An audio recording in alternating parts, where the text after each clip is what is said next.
Oh, thanks. All right, so welcome. I'm Rachel Brown, part of the LaRouche National Slate. We have to, right now, take over the United States for its founding principles and destroy the British Empire. And Barack Obama is a complete puppet of that empire. That's the only issue to discuss. And what we've been finding in organizing in the population right now is that there is a changing reaction among the American people. Which is that they recognize that there is a dictatorship, that Obama, whatever they want to call him, socialist, fascist, whatever, they recognize that this guy is there to destroy our Constitution, and that their children will have no future, and that they will have nothing if this guy remains in office. And they're also very afraid of what's going to happen if Mitt Romney gets elected, because they know that this guy is, you know, I mean, just look at him. They know that he has no substance, and he's some rich guy who's going to work for some other rich people and let things continue in the same way that they're going. And that we need, right now, a complete shift. And so we've been finding, LaRouche noted that last year or so, that in a time like this, you're going to have changes happening in the population. You're going to have erratic voting patterns. You're going to have social chaos, and that's really what we're coming into right now. Last week there was these elections in West Virginia and some other states, presidential primaries, which were indicative of that type of thinking in the population, where Obama got 60% of the vote in the Democratic primary against a guy running from prison who got 40%. And, you know, people were asking, like, did you know that this guy was in prison? And they said, yes, we know he's better than Obama. Or, you know, or maybe I didn't, but that's still okay. He's still better than Obama. Because Obama should be in prison. Yeah. Right. So but there's also... Yeah, and just on that idea also, there's some opposition growing right now around Obama's war policy and the R2P, responsibility to protect policy, where, yeah, just on that in Congress, you know, with the war policy, there's a resolution for impeachment by Walter Jones, which was just added to by a bill by Senator James Webb on forcing Obama to go to Congress for a humanitarian intervention, which is what Libya was. Now, this is what Obama said as well. This wasn't really a war, so I didn't have to go to Congress. That was one of his loopholes. And Senator Webb is saying, I'm going to close that loophole, call it what you want, humanitarian intervention, you got to go to Congress for that too. So that was just introduced. And LaRouche said, put this in the same perspective as the Walter Jones action. This is all one type of action. This is resistance from the military, it's resistance from the better people in Congress, and it represents something in the population as well. The population has to back this up. Then also, people that are here have probably heard, because it's very significant development of what's happened around Russia in the recent weeks, which is really coming to a head. It's what LaRouche said several months ago is that, you know, Libya, the assassination of Gaddafi was headed for Syria, headed for Iran, headed for Russia and China. And that's what, you know, we've been seeing, this buildup of forces in the South China Sea and all these, and Persian Gulf and whatnot. It's sort of been a question as to which, you know, where are they going to light the match? You know, they're keeping all the fires going, and they're actually trying to light several of them at once. But now it's coming to display what the real intention was the whole time, which we were saying was Russia, because now you know, there was a statement from the Russian military. They called out the bluff of the British and Obama, who are targeting these wars against the Russians. And what Makarov said, and this was around this missile defense shield, which has missile sites in Poland and the Czech Republic, claiming to be for North Korea and Iran. Geographically, not so much.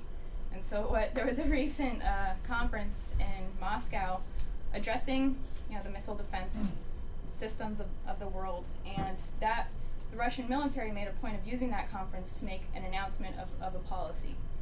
of a new policy, which I'll just read to you what Makarov said so you can hear it.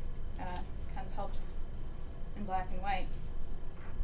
So this is the Russian Armed Forces General Staff, General Nikolai Makarov, and he says, "The geographical regions and technical characteristics of these missile defense systems create the foundations for additional dangers, especially considering the current and future levels of high-precision armament of the United States. There are just no targets for the missile defense shield other than Russia. Given the destabilizing nature of the missile defense system, the decision on the preemptive use of available weapons will be made during an aggravation of the situation." So he said preemptive use of weapons during an aggravation. And what Obama said is, I'm not going to address this situation until after the elections. So he's pushing it forward. NATO has ignored the Russian response, or has ignored the Russian assertion of this policy of a preemptive strike. NATO is pretending it didn't happen under Obama and the British guidance. They're not pulling back. There's a NATO conference later this month in Chicago where they're supposed to announce the first stages of this weaponry of this system as operational, which is what the Russians said they would respond to. If these things aren't stopped. So the Russians is saying we're headed for, right now, we're on a trajectory where thermonuclear warfare is a very real question in the near future. So that's the defining picture of the world situation, is not the elections. And that's why we got to throw Obama out immediately. Because as long as he's in office and he's completely insane, that's the danger. The U.S. response on this,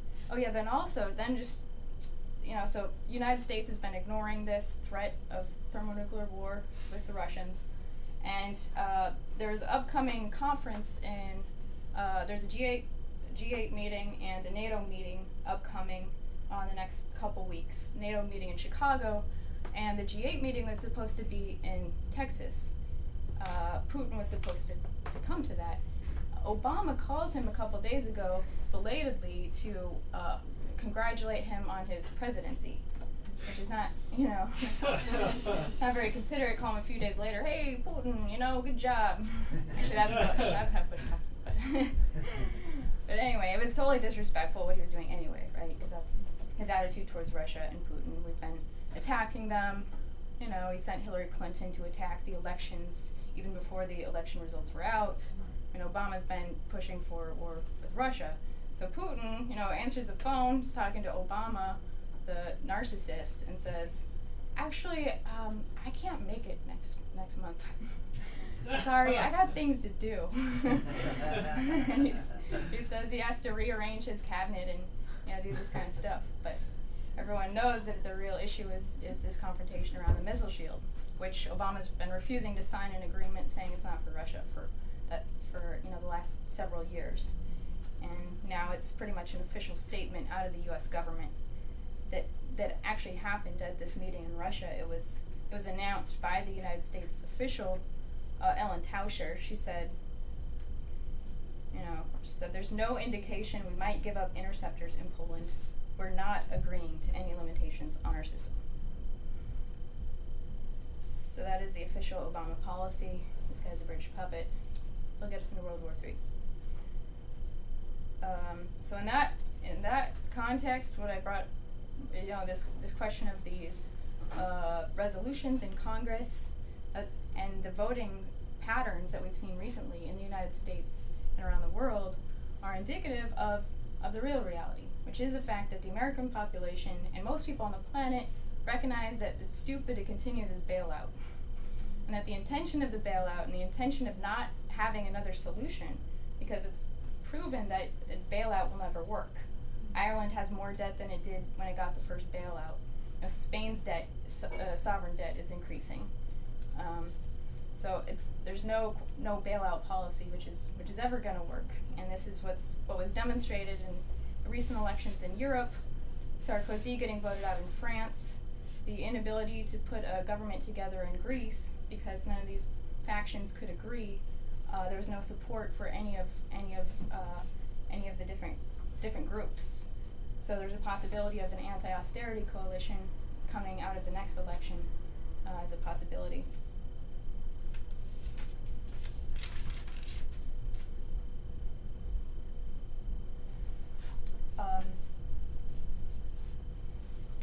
And just on this R2P policy that Senator Webb was responding to, this is sort of a new overhaul of U.S. foreign policy attempted by Obama.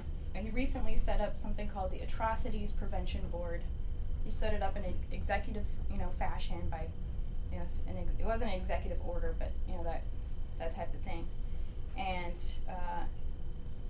this would make the priority of U.S. foreign policy on preventing genocide around the planet, preventing atrocities and genocide around the planet. And that's how the Libya thing was started. It's the method of not having war be based off defense of the nation or defense of the citizen's interest, but a reason for a external provocation for creating a war, invading another country. So-called this humanitarian intervention. So he's getting called out on this.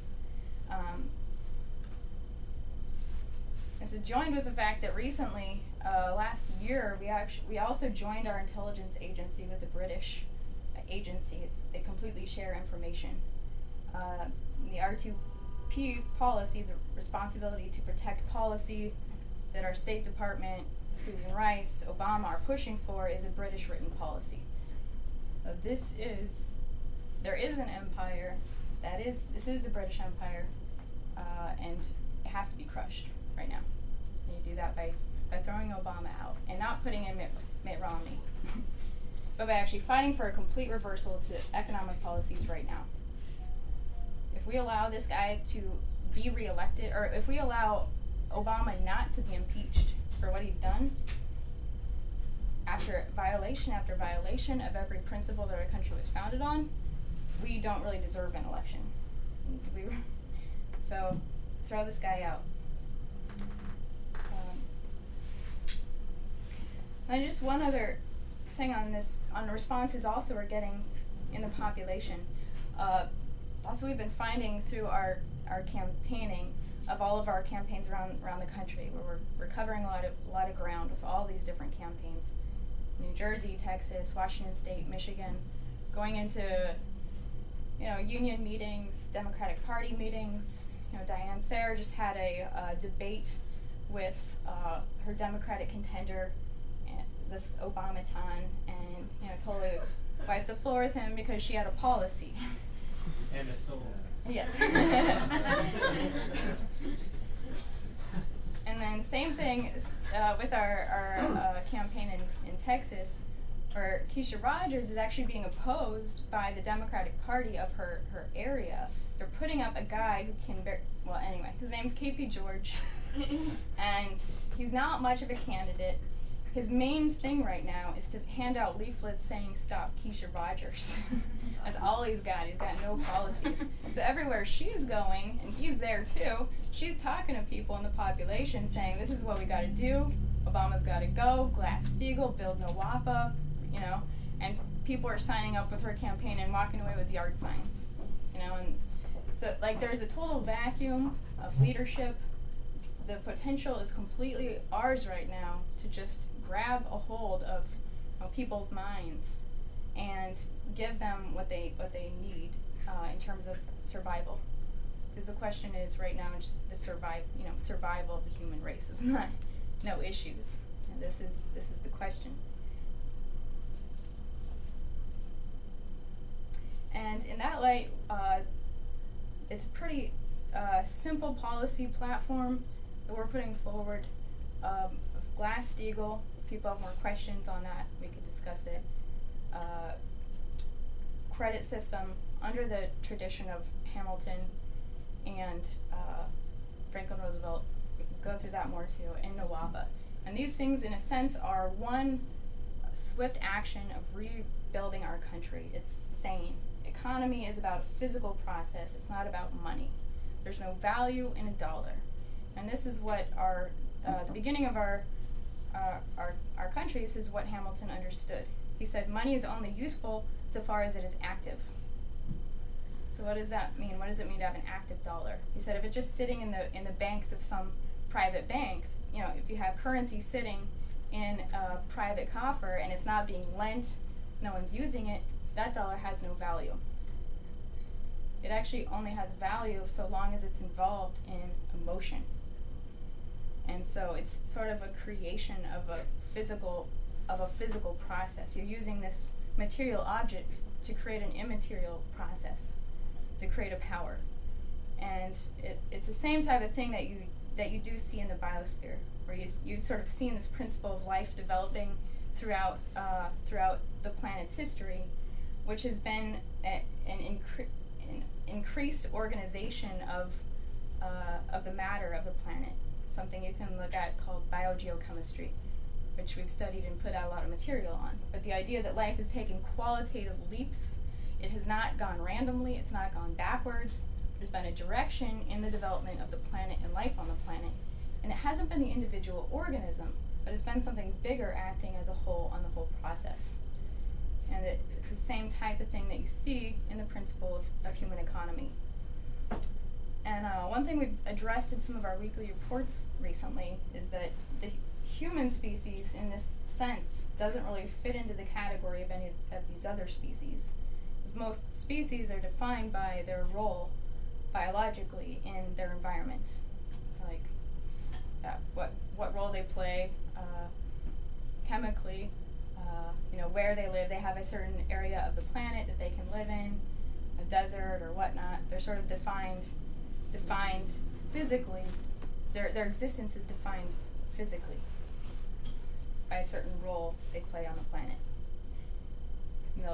Geographic boundaries to their existence, limitations by food sources, there being a food source for something else, these kinds of things. That's what sort of defines their character. But what defines a human character is none of those. Like those all break down when it comes to the human species. So we actually can't be defined in a sense as the same quality of species as these other species, so-called species. And what Nawapa is it really is the question of mankind defining the whole planet according to what we want, as opposed to the other way around. As opposed to being defined by the available water sources or available resources, we're creating those as a flow, a directed flow of material in the world, on the planet. So that's what Nawapa is, and Michael Kirsch just produced a really awesome report, 100 pages. We took responsibility for doing what the government has failed to do, to make a comprehensive policy to put people to work, to rebuild our industries. So he's going to be on with us. Is that working? Yeah. Okay.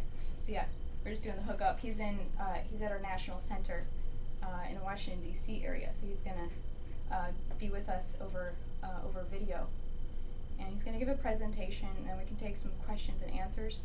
And we also have Phil Rubenstein. He'll be speaking after.